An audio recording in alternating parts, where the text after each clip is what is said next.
Hello everyone, welcome to ARK Talkies, the Anjana Kumar Show, and I'm your host Anjana Kumar.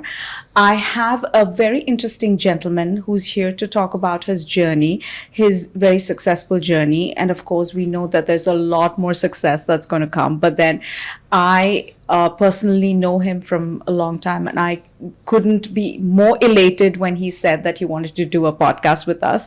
So hello Mohan. Hello. Lovely to have you on our podcast. Mohan's journey is truly inspiring, and I think that's what we want to tell in this podcast. So tell me, Mohan, like, how did it start? When did it start? Firstly, thank you, Anjana, and good evening, everybody. Yeah. Where did it start? I think it started in 1980 when I was born. I think it was a fantastic year, I think. And in the year India won the World Cup, we decided, I think we were in Sri Lanka, I think terrible things happened there for us. And then I think my grandfather who migrated from India to Sri Lanka decided, okay, let's take all of us back to India. But 1983, India won the World Cup, so it was a very inspirational year. So our family moved back to our homes in India, and then I grew up in a nice place called Trichy. Fantastic place. I love that.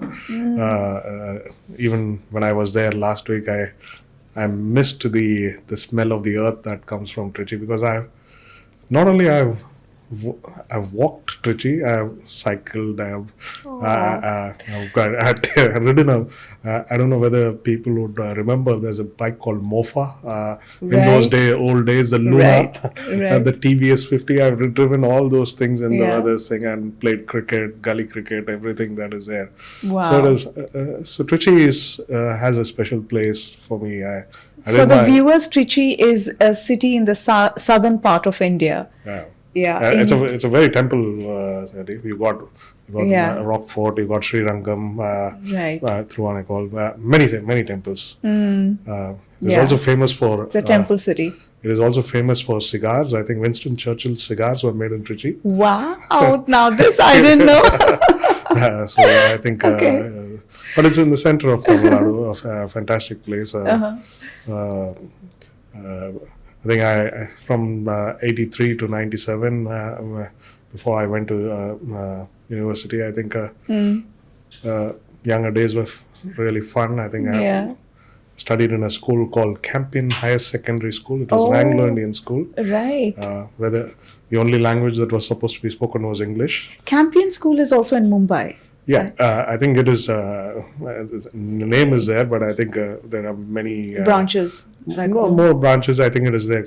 Use the name. I think right. Yes. And we're supposed to speak only in English, but we also test the way of speaking in Tamil and getting fines. But it was this thing. It's like I think you made a lot of good friends. Some of them still are very good friends with me. But they don't know that I went to India last week. Because when you have a son who's just a year old, I think unfortunately things change. Of course. So your childhood was obviously Campion School, friends. It was, I would say, a very grounded sort of a childhood where you were so close to nature. I mean, you were surrounded by nature and temples. So that was really what your childhood really was about. It was. I think when we used to visit our villages, I think obviously you run around in the fields or run around in the farms, and then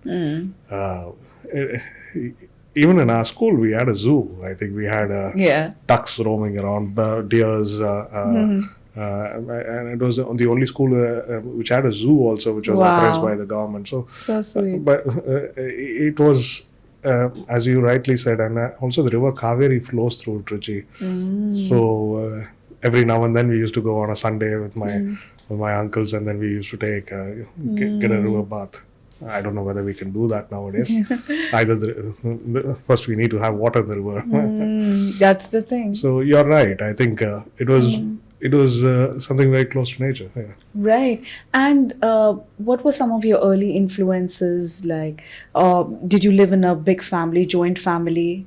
Oh yeah, it was a very big house. I still Yeah. I asked my mom how did Is she that cook. your ancestral home? Yeah, it was. I asked my Yeah. mom how did she cook for 15 people on a daily basis, right? So 3 meals, Wow. right? The number of Exactly. coffees that had to be made. Oh, I can imagine. Yeah.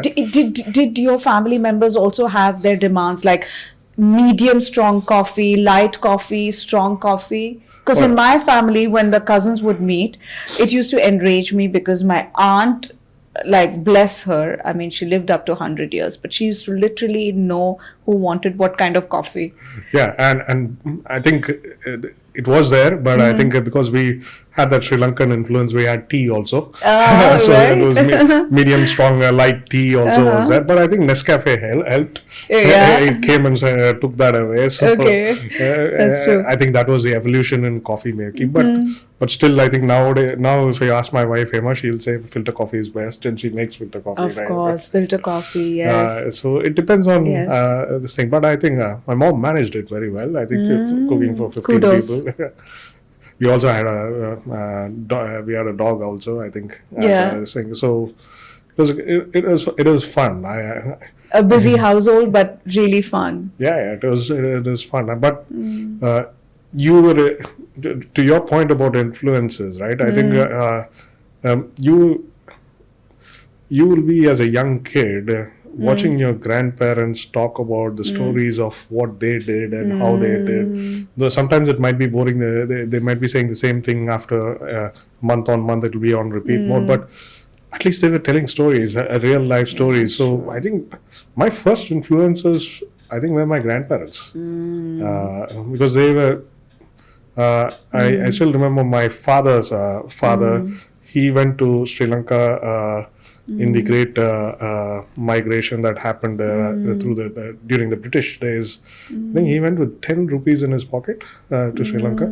So and that time it was a very big this thing, and then he established whatever he could do at his this thing, and we enjoyed, my father and I enjoyed the fruits of it before we decided we'll all move back to India. Right.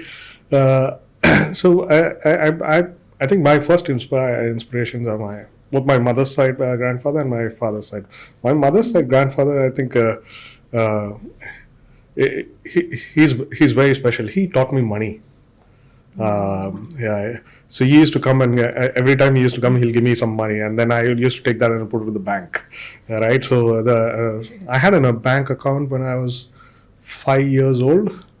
Right. How So sweet. I think I started building a corpus. Was it one of those piggy banks that No, actual bank account. bank account? Yeah. Really? Wow, It that's was I amazing. think in Indian post office is allowed young kids to have bank accounts. Okay. So Right. so I think it was a post office account, and before I migrated to an account in Andhra Bank. Now I don't think we have an Andhra Bank anymore.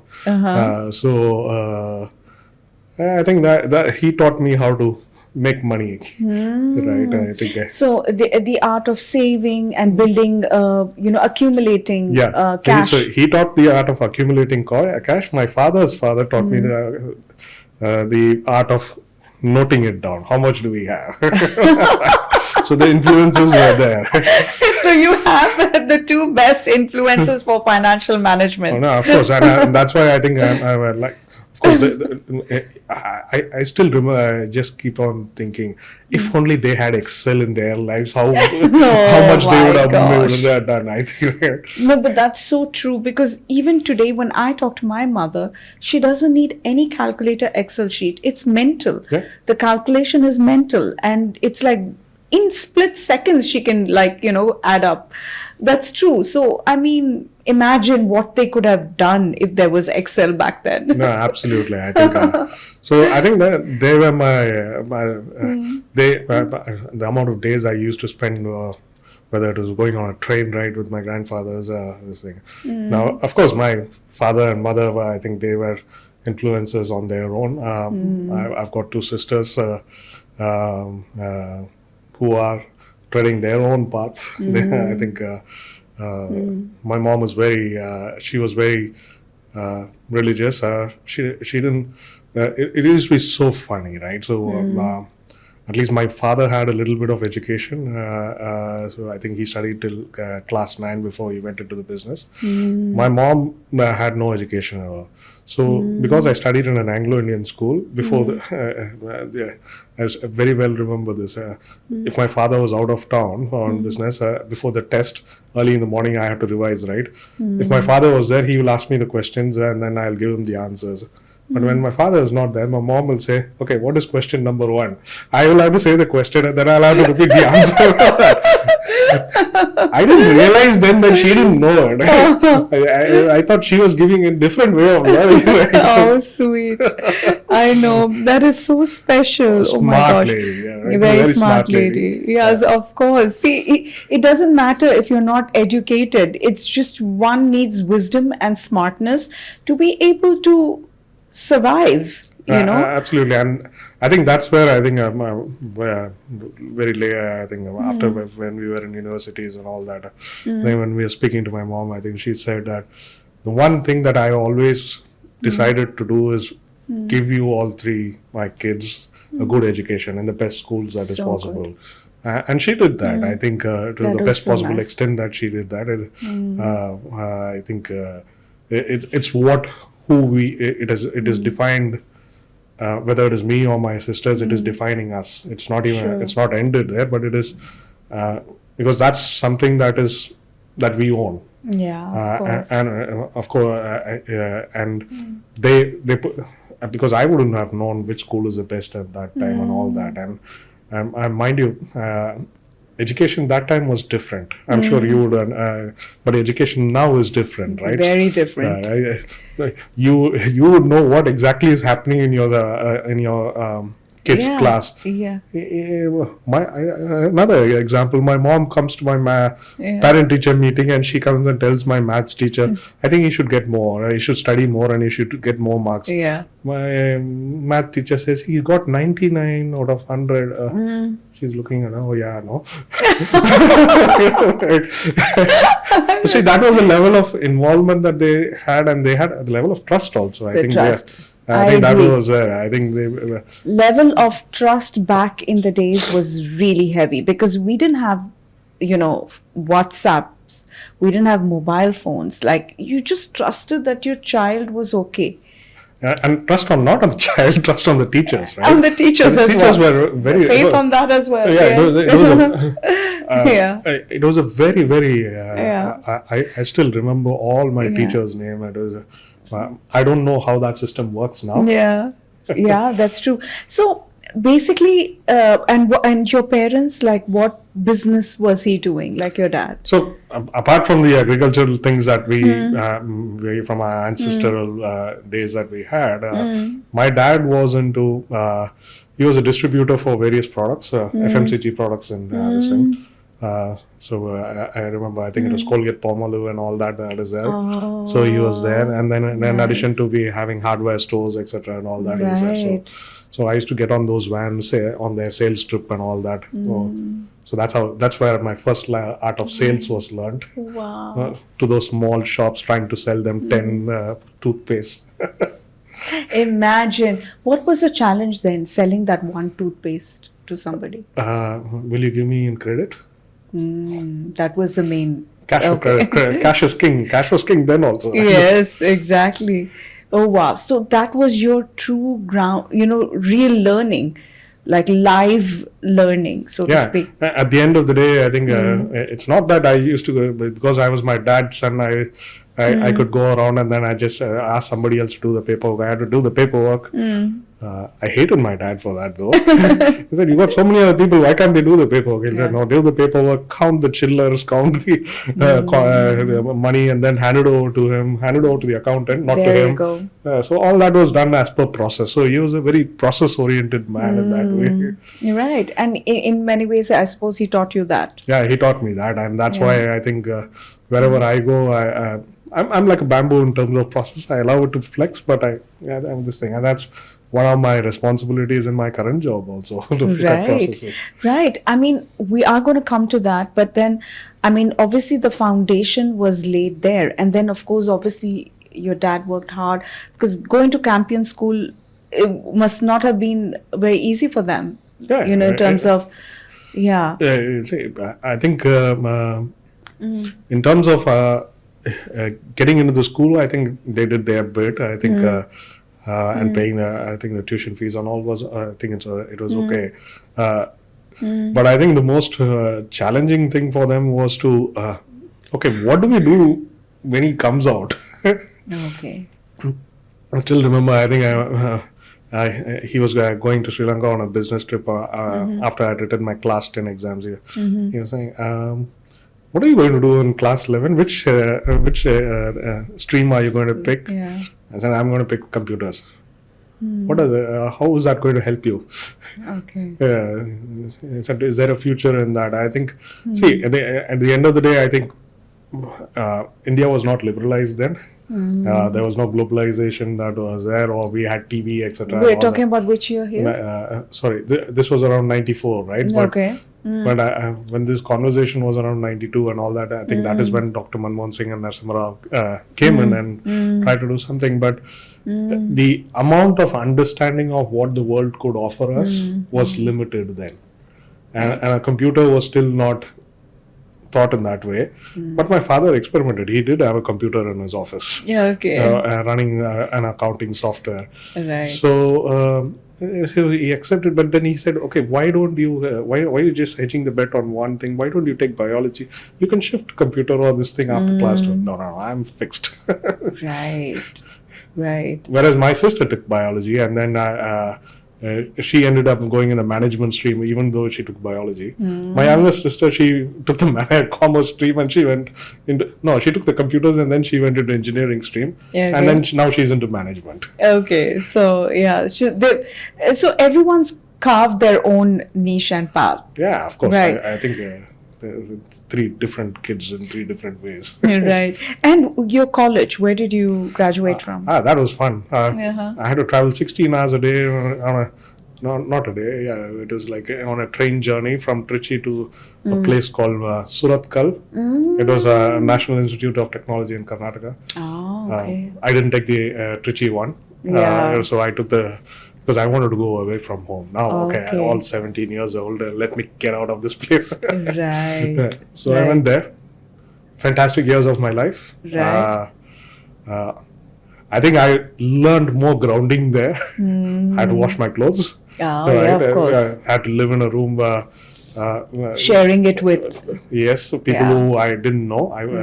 But then some of them are my best friends to date. Yeah. I think we lived through mess food. Yeah. I was very picky with food, but then once you went through that, now you eat any type of food that is given when you're hungry. So true. So true. Absolutely. Yeah. And you took up computers. Yes, I took Computer out computers. engineering. Yeah. Wow. But the best part was I whilst everybody was looking at coding, I became the class representative on I won an election, and then on the fourth year I was unanimously elected as well. Then I became the mess manager because I wanted to sort out food. So my professor was like, "You are trying to sort out problems, but how are you going to do coding?" So I think that's it actually Valid question. It's a very valid question. So I think that changed my perception is where I'm good in solving problems. And I instead of focusing and becoming a very domain specialist, I became a generalist. And this is why I think also today in your job profile, you have a senior leadership role, because I think from a leader, we all expect to get solutions for problems. That's mainly like the expectation, I feel. So I guess that's where you shine. I think it is a combination of factors, right? So it also depends on the environment that you're working in. In some environments, I think the expectation is just follow what is there, right? But I've chose to be, and I think I've been lucky to be in environments where, where the ask is also, okay, give me something new. What is this thing? So it allows me to solve problems also in an innovative way and bring out things that could be a little ahead of time also sometimes. Of course. I think that's something. Yeah, for many, for some of our listeners, maybe it is theory, but I think when you start actually doing that and solving problems, you are actually helping organizations progress. Absolutely. So that Absolutely.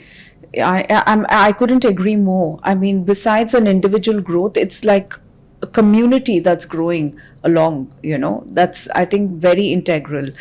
So then, after graduation, tell me, how did KPMG land? Graduation. After graduation, we had the 2002 .com bust. Oh, right. all of us, instead of going and trying to work, we all went back to our hometowns. Right. Waiting for offer letters that were given and waiting to be called back. So then I decided, okay, let me not stay back in India. I think at that time my dad had moved a little bit permanently to Sri Lanka because of business interests there. So I said, I'll go stay in Sri Lanka, and I love that place though, and and then I went there looking for trying out my luck in finding jobs. It was very bad time, 2003, 2004. It was not very easy, Right. because of the .com bust that happened. I did my one of my I think best mates from university was currently in Melbourne. I think he and I used to be walking through the streets of Colombo and trying to figure out life. At one point, it was really frustrating. I went back to my dad hometown in Sri Lanka, and at that time my dad was leaving to India for my sister's wedding. I took care of his farms. Oh, okay. I did carrot farming, I did potato farming. Right. But then when he came back, I think his friends snitched on me. They told him, if he stays here, he's going to become a farmer. So you have to decide whether he's an engineer or a farmer. Yeah. So then my dad decided, okay, let's get him out of here. And then he called one of my mom's cousins who helped me get an internship in KPMG. Right. And then I never went back to that farm. I missed that. So there was no looking back from that. No, I think it is there. Yeah, it was obviously your life-changing moment. It was, I think, but it was also again starting back. I think everywhere I did my school, I did my best. I think when I finished school, I was in the top fifth highest mark that I got. Then I had to go to college. I had to start again, build. Then I went to KPMG. I had to start again, build. So it is like the circle of life for me is very short. Happening. It keeps on starting again and again. Okay. So it was fun. I think KPMG taught me a lot. I think that was the first time it was a very professional way of people communicating professionally, communicating with clients, leaving emotions out. And I think one of the first things that I had to do was, I was like, okay, I'm going to work on this client, and maybe after 6 months I'll move to this client, blah blah blah. Then I go into in the first day. Okay, what do I do? Take this and file. Second day, take this and file. Right. Third day, take this and file. Today, I just didn't understand what is there. So I thought maybe it's the first week there. I think it is the professional way of ragging that was going on. But it happened in the second week also. But then I said, okay, let me at least read what I am filing. So then I learned a very important thing. I think it goes back to my engineering days where we look at algorithms of what we are doing. So then I started understanding the framework, and then I started having conversations with my managers, with the seniors that were there, and I think then that allowed me to get put on clients. So doing the small things when given to you, good, is also very important in life. It's also good. That was the first lesson that in professional life I learned. Because that led to so many other things. That simple reading what you were filing made you ask your peers, your managers on what it was, and take it to the next level. And that's, as you said, that's how you got your interviews, meeting your clients. You're absolutely right. I think use the right word saying reading, right? We live in an instant gratification world where we just want to scroll. We don't want to read. Yeah, reading is a skill. I mean, of course, it's an effort, but it is a skill as well, because not many people really read today. Yeah. Yeah, that's so true. And so I remember this conversation where we had about how you started in a very humble way, and you've grown so far. It's so. Tell us about that when you came here in Dubai. What were your struggles? Yeah. So see, at the end of the day, when I moved out of home, I decided I will not take my dad's money or anything like that, right? So I decided I will do things on my own way. In that, I think in around 2006, I think my dad decided he'll move back to India, and then he gave me an ultimatum. Okay, things are not good in Sri Lanka at that time because of the war restarting again. He said, either you come back with me to India or you go somewhere else you want. I said, I'm not coming back to India. I'm fine there. And luckily enough, I think I got a call from here, and again KPMG here. So the network somewhere worked, and I think. And I came here in 2006, October 26, 2006. Wow. I still remember the date very well. Okay. Landed here at 5:30 early in the morning. Right. Was taken to the accommodation. I think KPMG had its apartments in Sharjah at that time where they put in to join us. It was a time when there was only one road between Sharjah and Dubai. Obviously, there was the Mohammed bin Zayed Road. I think it had a different name then. There was no metro. Burj Khalifa, I think, was 15 or 16 floors high. Nothing more than that. There was no downtown. Yeah. This place was different. Yeah. There was Hard Rock Cafe then. There was Hard Rock Cafe. This place was different. Yeah. I'd still say that you've seen more when you arrived in 2006 than me, who grew up here. Really? Yes. So, like I've seen more of the sand dunes, the beautiful sand dunes, and less of the buildings. And then suddenly, tuck, tuck, tuck, tuck, they all started cropping up. So, No, but you're right. I mean, those critical, some things, some areas that we take for granted, like downtown or, Burj Khalifa. You can't imagine today Dubai without, Burj Khalifa. And there was a time when it was still in the making. No, absolutely. I think it is again one of the things that happens in life is where you meet good people, right? So Yeah. I met with a couple of my friends in Dubai who's I think we are like family now, and my wife is friends with their wives, and it's because we were all working together in KPMG. So we explored this country. We whether it is Dubai, Abu Dhabi, Ras Al Khaimah, in those days where I used to drive then, so Right. we explored this country to everything. We used to take Yeah. Abra rides in the middle of the night. Oh, wow. So all, cool. all that was there. So it was fantastic. Nice. You have good company, you do good things. Absolutely. So, from humble beginnings, you saw progress, and today you are a senior vice president for a top company in Dubai. I mean, that is so commendable, and I think a lot of the ground training that you had from whether your grandparents, your parents, all that has in many ways been your support and your foundation that has gotten you so far. It does. I wouldn't take away any of those. And your own hard work, of course. Hard work is what we have to do, but we have to.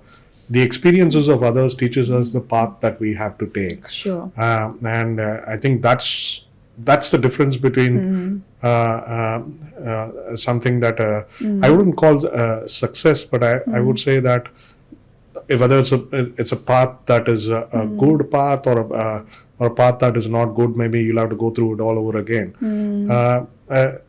My grandfathers took certain paths. My father took a path. My sisters have taken a different path.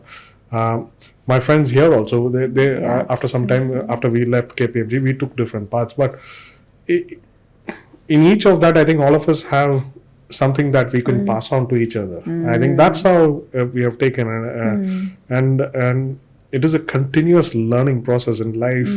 As humans, I think we learn. We do.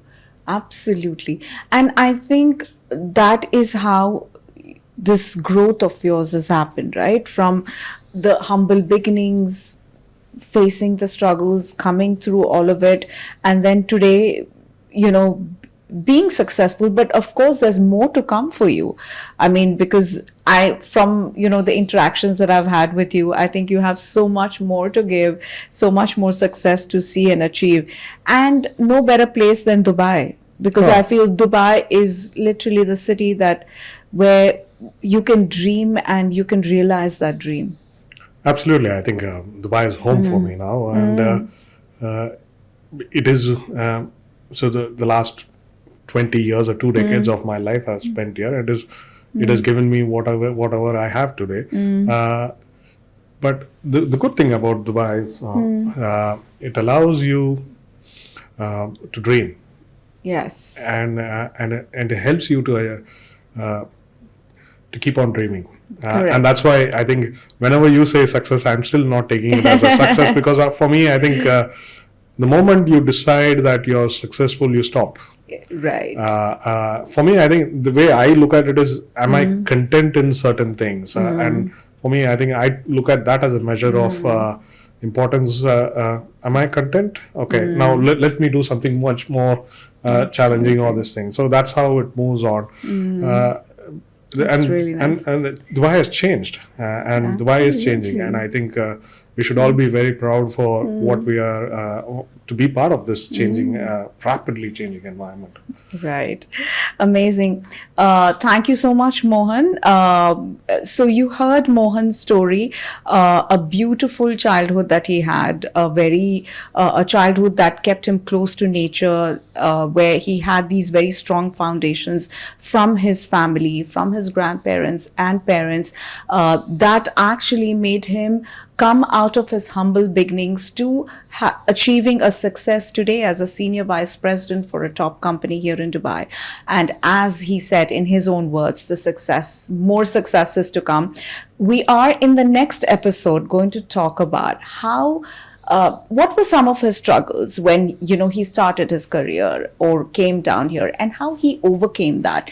And I think we believe that should really inspire people who are perhaps in that phase of life where they're discovering themselves and they want to know what's holding for them in the future.